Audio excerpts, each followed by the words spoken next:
how to get your bees ready for the winter, and it's time to think about that in August. I'm Trish the beekeeper. I'm in Northeast Ohio.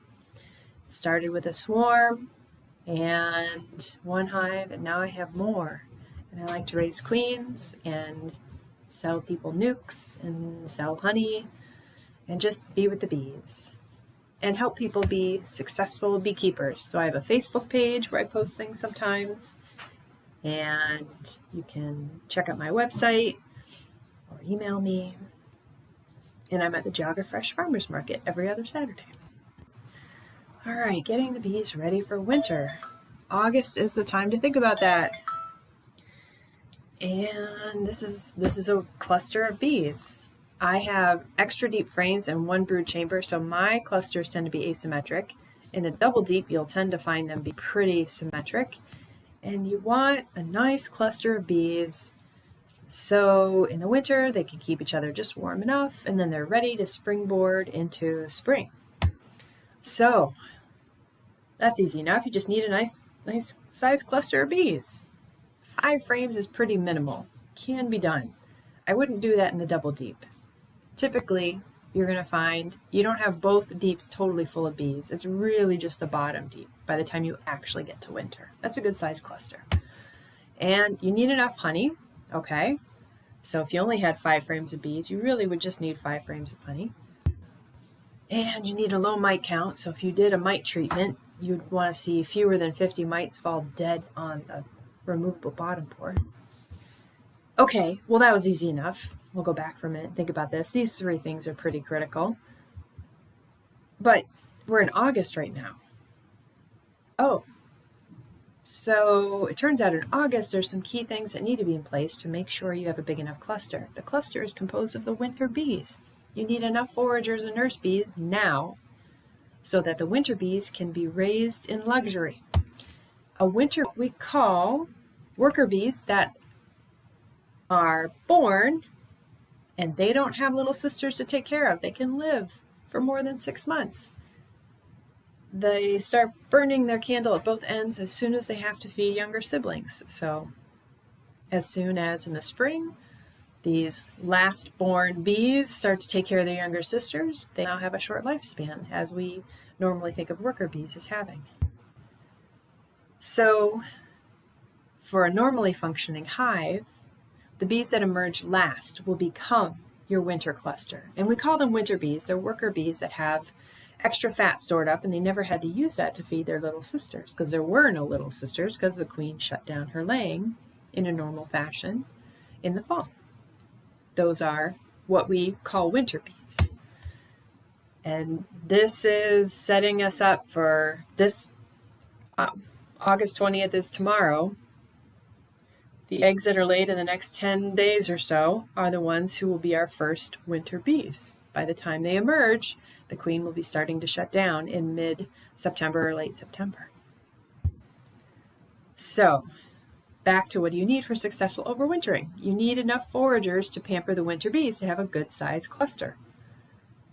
Of course, you need enough honey, but if you don't have all of the frames in the brood chamber, for most people that's 2 10-frame deeps. If you don't have all those frames actually drawn out, if this was your first year, for example, or you had started with 1 deep from the year before and then you added a second new deep that was getting drawn out, well, you better be sure all those frames are drawn out. Sometimes you can be fooled if you just look from the top. So if they're not all drawn out, you're going to need to feed to fix that. And I mean feed like 2 gallons of sugar syrup a week. So be prepared to be disappointed if this is your first year, if you are not sure that you have all your frames drawn out. They need those frames drawn out to hold the winter honey. And in August, this is the time to have a pretty clean hive. You need your best set with a low mite. Well, okay. That doesn't sound so hard. How do we accomplish all these things? Well, you need a good sized cluster of bees in the winter. That means you need a good number of foragers and nurse bees now. That means you need a laying queen now. Queen cell is not going to cut it. That's because she's just not going to be ready to lay until the end of close to the end of September, it takes about 4 weeks to go from an egg to a queen who is just starting to lay. So you can't have any swarming or any interruption in laying because the queen is not going to be able to lay. The queen is prevented from laying lots of eggs during the time where she's supposed to be laying the winter bee eggs. This is just not going to work. You're not going to end up with a big enough cluster. You need at least 10 frames of bees, and these are worker bees that are going to have a short lifespan because they're taking care of their sisters. Once the bees start foraging, they live for about 2 weeks.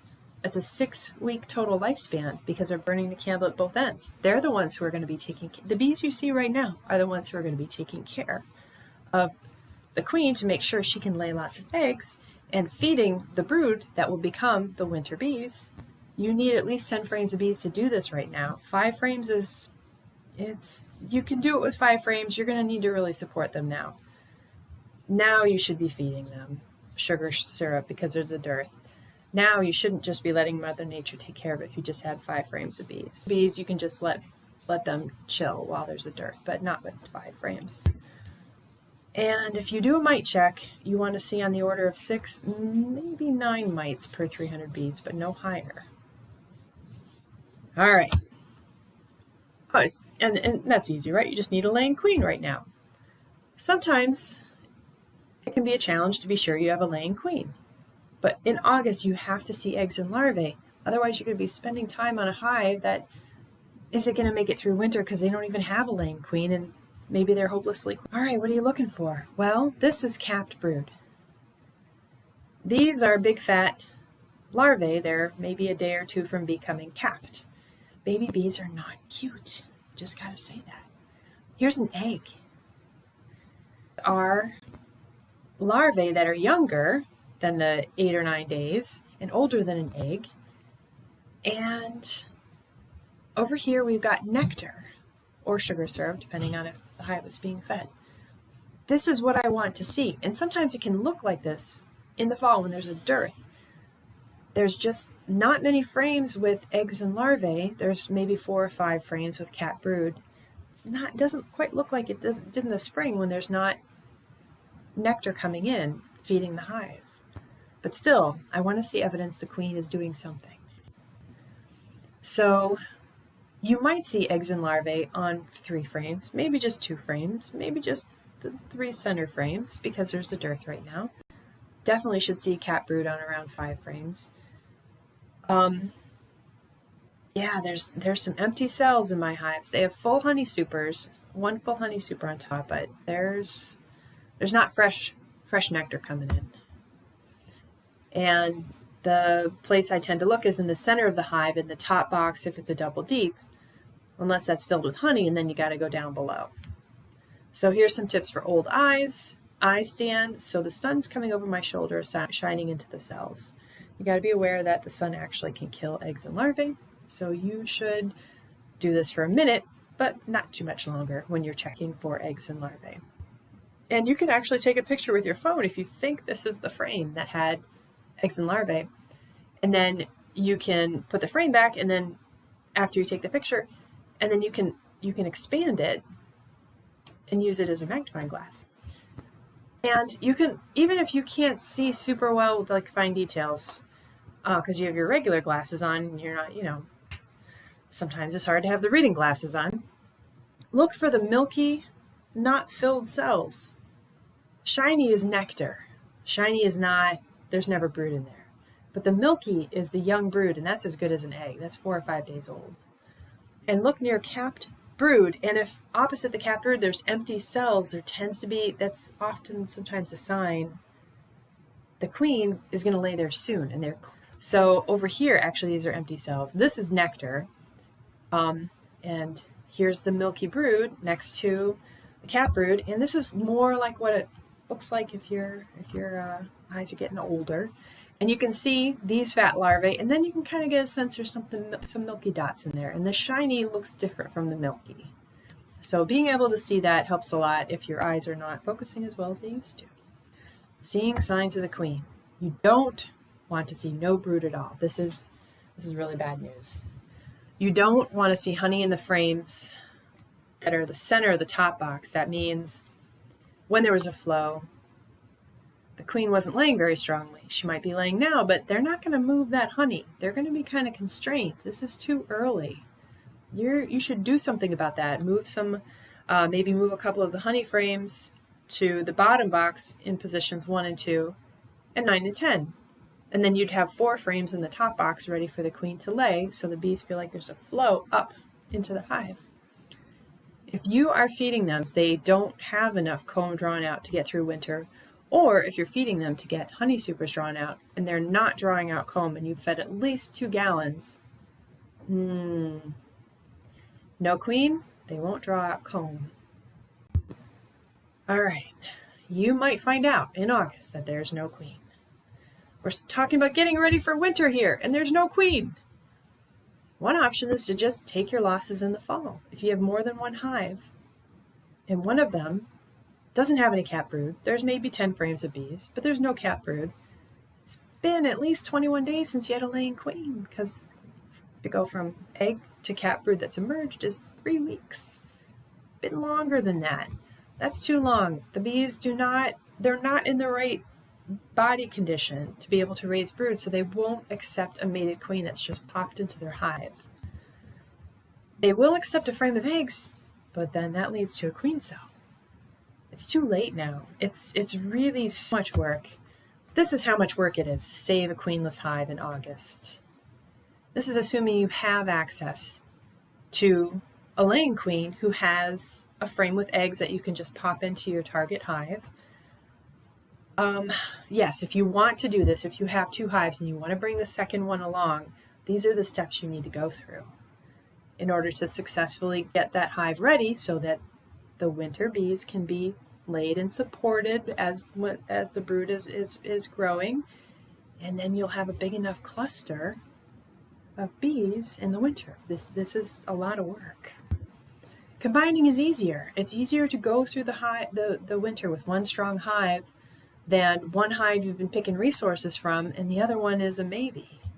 So the hive that has no brood, you just shake each frame in front of the queen right hive. And this is assuming the hive that's queen right has more bees than the one that doesn't have a queen.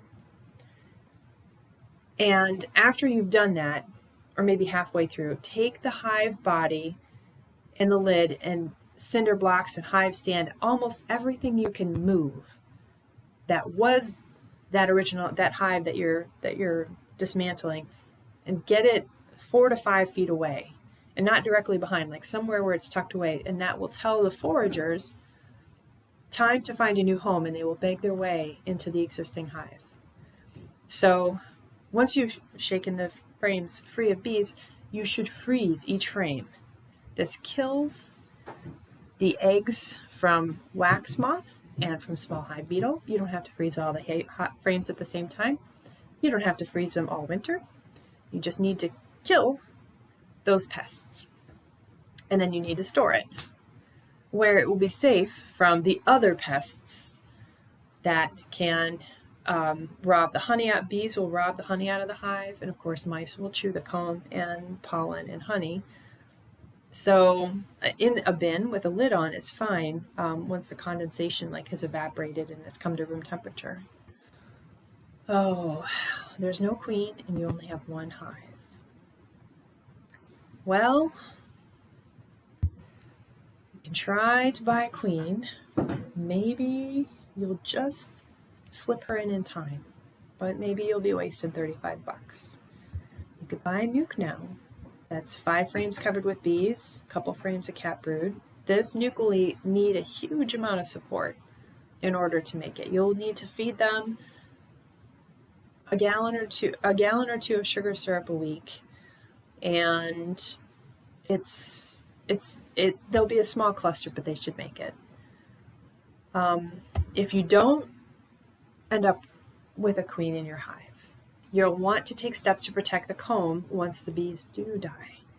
So back to what I was saying before, you want to make sure the comb freezes good, and if you're not going to let that happen with Mother Nature, if you're not going to just then, if you want to take the comb out, you got to make sure you freeze it in your freezer and protect it from mice, other bees, and ants. So this is exactly why we suggest to have 2 hives minimum. And it's something to think about if you did end up going through with 1 hive and then find it didn't work out. You have more resilience with 2 hives. All right, on a more upbeat note, bees and larvae, and there's a real close-up of an egg. I love these cell phone cameras. So definitely want a queen in August. The next key facet of successfully going through winter for your bees is to have enough honey and no swarms. And those are kind of tied together. The ideal setup, your top box, if you have the double deep, has the capped brood. And you have a drawn honey super ready to receive the fall nectar flow. Really, a mature hive needs 2 drawn supers. You probably could feed them enough now to get 1 super drawn out. I don't know about 2 supers. Probably there's not enough time. There might be, but like I said, you're feeding a lot. Okay, here's the schematic of a hive. So this is a double D. This is the top. This is the bottom. This pale color is drawn comb. When you pop your honey supers off, you look down. Oh, look at all those bees. Oh, look, there's brood up here. You kind of assume it's like that all the way down, but if you really probe these frames, you'll find there's not nearly as much brood here. There may be a lot of bees. There's almost certainly a lot of bees, but there's not going to be a lot of honey, not really much, just space for the bees. The brood will tend to be in the top box. And there'll be some honey on the outside of the hive, outer frames here, and some pollen. That's the purple is the pollen. I have 2 honey supers that are drawn out. The top one is full of honey from July, and this one is drawn but waiting for the fall flow. Oh, now we get to the middle of September. The flow has started. They've filled this bottom super, and remember, this is an ideal world. Then they start to backfill the brood chamber, and the queen starts to slow her laying down. So there's a little less capped brood, and they start to really totally fill up this top deep. The queen only has a little bit of brood by the end of September, and this is perfect.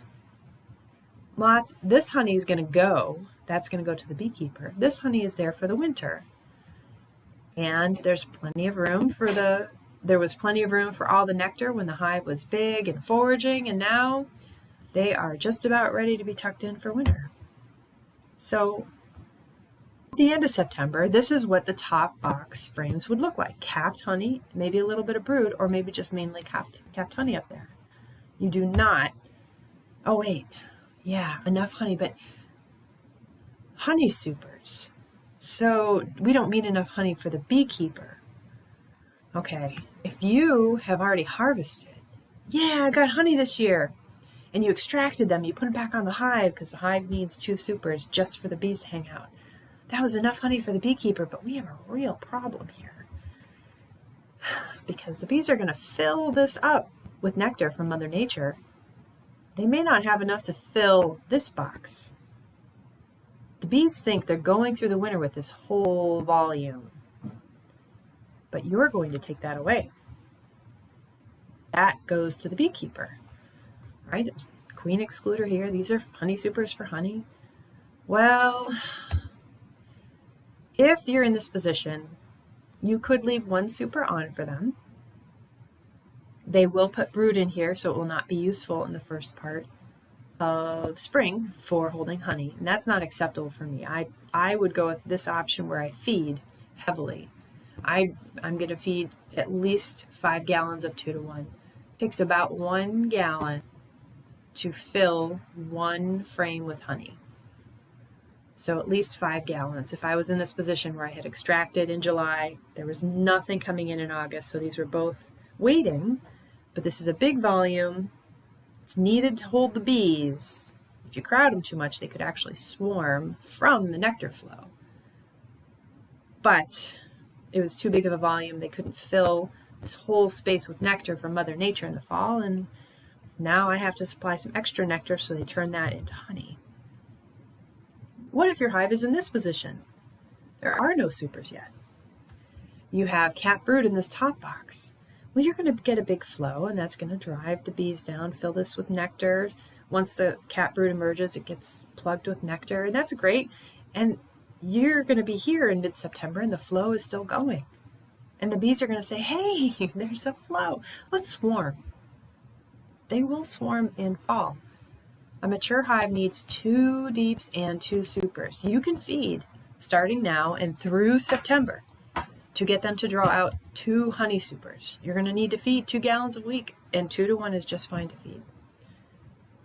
And ideally, you'll get to the point where they've drawn out one of the honey supers and they've capped the other one, and then this is perfect because Mother Nature will fill this up with honey and then backfill the brood nest so the bees and the queen are driven down, and this is where we want them to be ready for winter. So they have enough. They didn't swarm, so they have plenty of bees and a laying queen in August and through September, and this gets filled with honey instead of just filling this with honey and leaving this so that it's capped brood towards the end of September. We don't want that because when the flow is over, if there's capped brood here, what's going to fill this to make honey?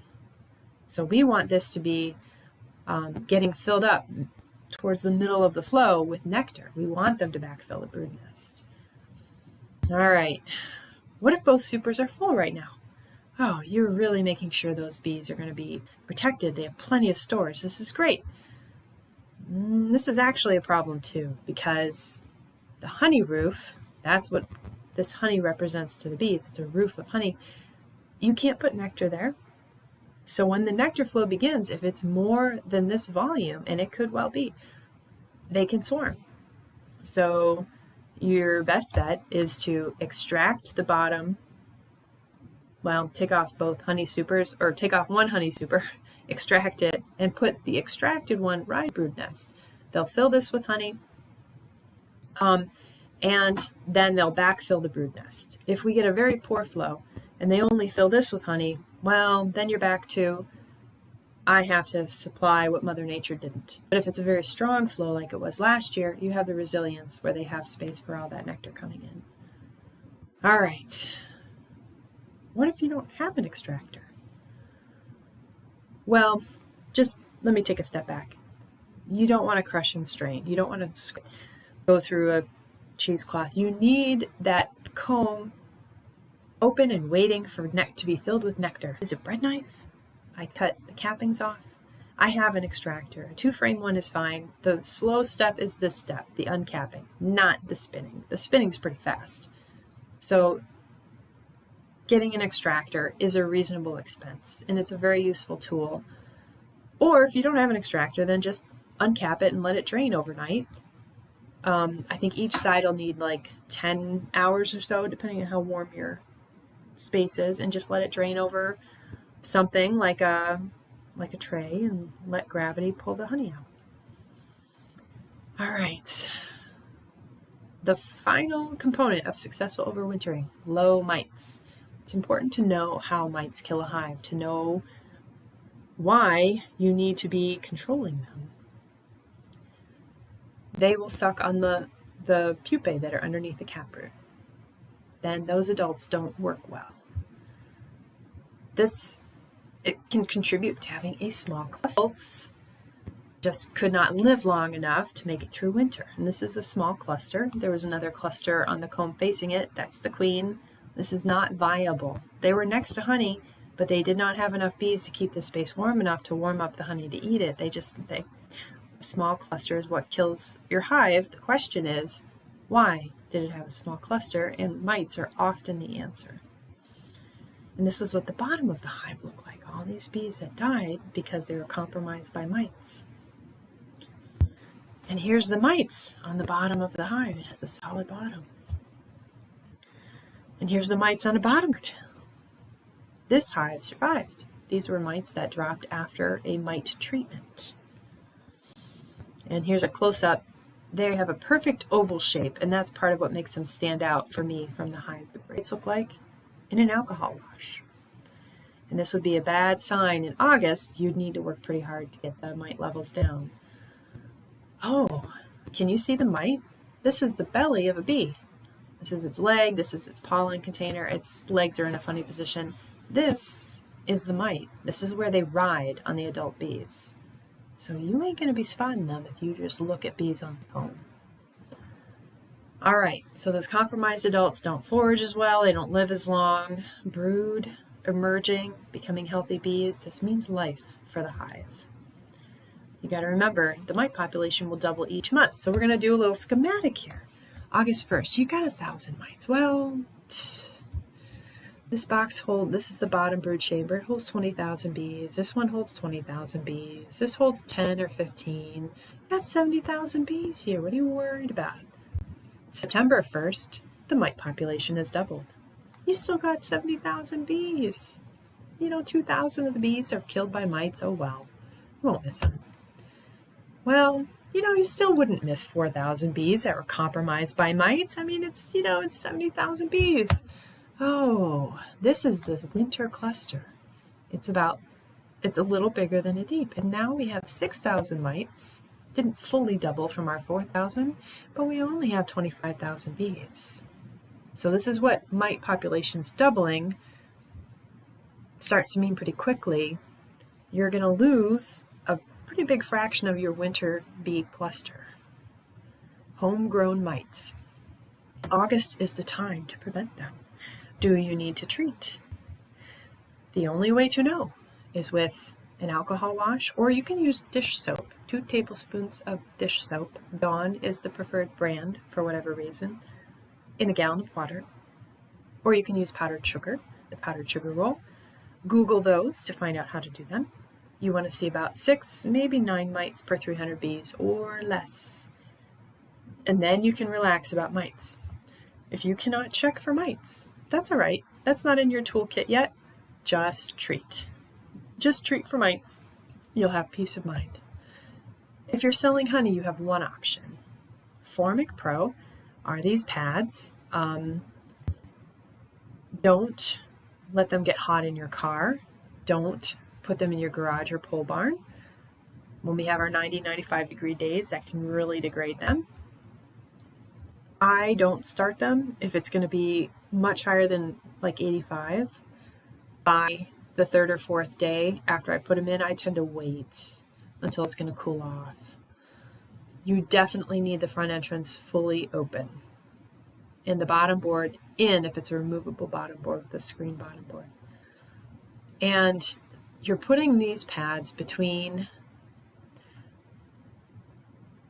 you can put them between the top box, the top brood box, and the honey supers. But if you only have one honey super or no honey supers, you're putting them between the 2 brood boxes. So you're going to need to make sure you remove the burr comb before, if there's any burr comb between those frames, kind of gluing them together. You got to make sure you get that top deep off and scrape that off before you put those pads in. Not all bees or hives end up with this burr comb, but if you haven't been down to the bottom deep much, there's a mess that you'll need to clean up. If you're not selling honey, you can use Formic Pro, but you can also use oxalic acid vaporization. Here you don't have to get down to the bottom deep and peel off the burr comb between the deeps. You just need to stick the vaporizer in, and I would Google that if you're looking for how to do that, or email me. Apivar is another good choice. The active ingredient in Apivar is the same one that's in Frontline pet collars. So it's pretty benign, but not against mites. And the label is the law, and you should follow the label. And I want to step back to Formic Pro for a minute.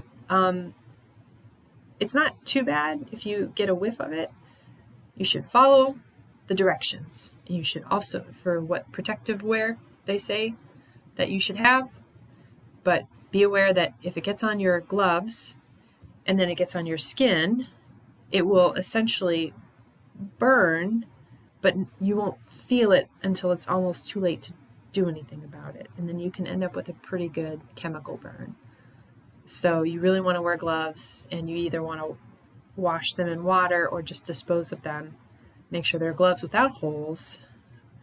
Yeah, the Formic Pro should be taken pretty seriously for the potential for chemical burns. Okay, we've talked about how mites compromise the pupae. They're hanging out underneath the cappings, and they are sucking on those poor pupae. But it turns out mites can kill a hive in another way. They can lodge on adult bees that have never seen a mite, suck on the fat bodies, and suck the hive's life out. So I've seen this down the road. My buddy had 4 hives. He did a split and then had a swarm from like a couple of the hives and then a couple of the hives. So all of them had a brood break in May, or they were freshly started in May. The mite count in the 2 hives that overwintered was 0 and 300. So the mite management over the fall and winter worked really well. He treated anyways in August and September, just to be sure, with Formic Pro. Well, we did an oxalic acid vaporization in early October. Every hive had at least over 1,000 mites drop. And that happened again, and then it got a little better the next time, and then the 4th time, it was 50 mites died and fell to the bottom board after the final treatment. And keep in mind, oxalic acid vaporization kills 90 to 95% of the mites that were on bees. These hives all made it through the winter, were very strong come spring. So we caught what looks like a huge influx of mites. His hives went robbing, found some hives that were dying of mites and had honey, and brought it back to the hive and brought back more than honey. This could have killed his hive, but we caught it because we treated in the fall. So August,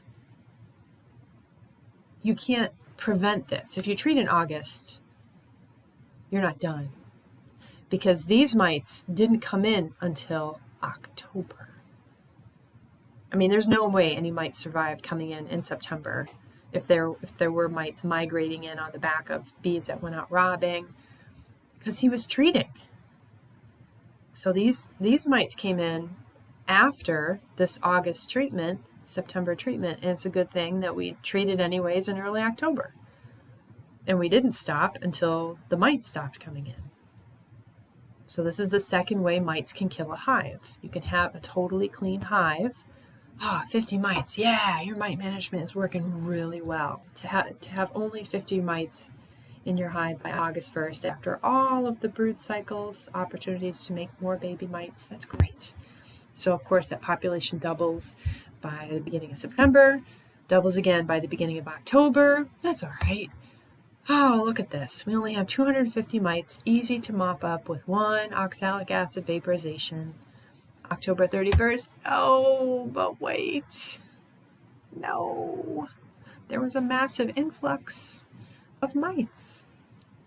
And you treated October 31st, you're like, oh, I'm done.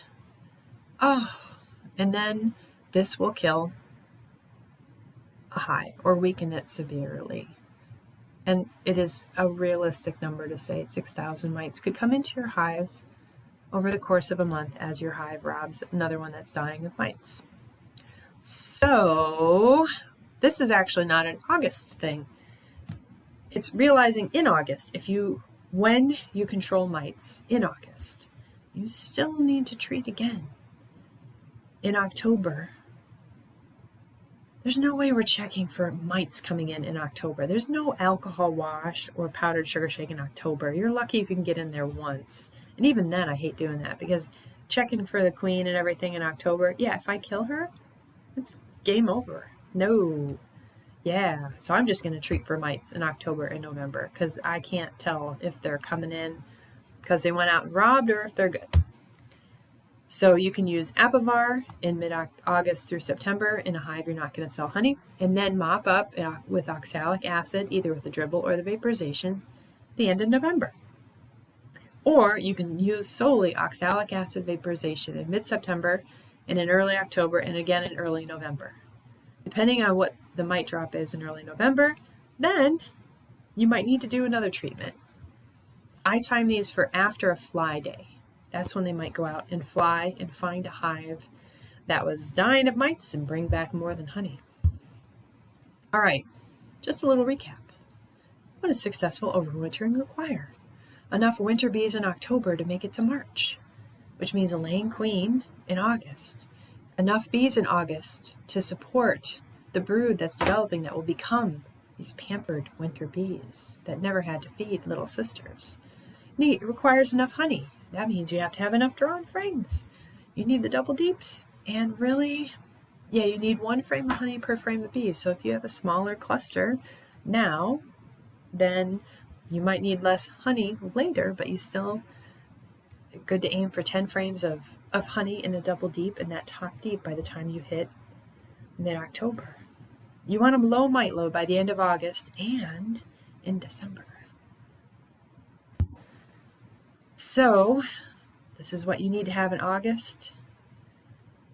And August is the time to tackle these, because this is the time when you can fix if any of these are not the case they should be. It's awfully hard to fix a laying queen. It can be done with a lot of work. You can rehabilitate a hive, or if you see queen cells and no evidence of a queen, then you can actually insert a mated queen. But that's a pretty narrow slice of time for the hive. So these are what you need to see in August, or what you need to make happen in August to overwinter successfully. Oh, but wait, ventilation. Top notch in your inner cover, quilt board. Well, some of my hives had a entrance in their inner cover. Some didn't. Some had just an inner cover with no entrance for air at all. They all made it through the winter. They were fine. So this tells me ventilation is not a component that matters as much as having a laying queen through August and September and enough honey and a low mite load. Those are the keys. But just take notes on what you do for ventilation. Listen to people's stories, and you got to pick a direction to go in. What about insulation? Some apiaries do it. I do. I want their honey to go as far as possible. Some don't insulate at all, and the bees made it. Both cases. So this is not a make or break. If you have a smaller hive, insulation is going to help. If that smaller hive didn't have a laying queen in September, nothing's going to help. So what about a mouse guard? This is a good idea. If your hives are pretty close to the ground, you really need a mouse guard. You need, I think, 1/2-inch hardware cloth is the kind of shape where you can buy a mouse guard and install it. And a windbreak, yes, this is actually pretty important. Bales of straw, wind fence with poles in the ground, or maybe you have a natural wind or a man-made windbreak that's conveniently placed, but a break from the wind coming in from the north and the west, that's important. All right, the key to successful beekeeping. See what's in the hive now. But knowing what you want there next season, or what is coming next season, use that to guide you. And happy bee watching. Okay, so now you get to see me disengage, because I don't edit my live stream because it's uploading as it's recording, and that's just perfect for me, because now I don't have to hit stop and then upload it. And like I said, it'll take